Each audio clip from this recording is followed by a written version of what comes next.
మొన్న ఒకరింటికి వెళ్ళాను ప్రార్థన చేస్తాకి. ఆవిడ కూడా కోటి వెళ్ళి వచ్చిందంట. కోళ్ళు దువ్వేతనాయి ఆ పక్కన. దువ్వేతబడి ఈవిడ అంటది, శ్రో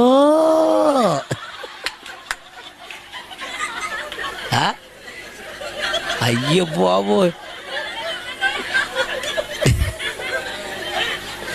నేను అలాగే చూస్తున్నాను. అవి కదిలితేలేదు, మెదిలితేలేదు. మళ్ళీ అంటే శ్రో ఇంకా రెచ్చిపోయి దువ్వేస్తున్నాయి అయ్యి.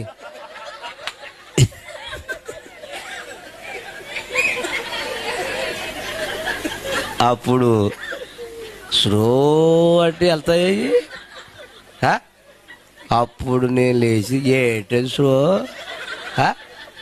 ఏ స్లో ఏంటి చాలా దెబ్బతో ఈ దడావతల నుంచి ఆ దడావతలకు దూకేసి వెళ్ళిపోయినాయి. కొయిటే మాటలు ఇక్కడ వేయకు, అక్కడ వేసుకో కొయిటే మాటలు. ఇక్కడ వేయాలంటే తేవలది నీకు. నేను స్తోత్రం చెప్పండి గట్టిగా. కొయిటే మాటలు ఇక్కడ వేసామనుకో దెబ్బలు తినేస్తాం. అసలు రెచ్చిపోతున్నాయి కోళ్ళు అయ్యి. స్తోత్రం చెప్పండి.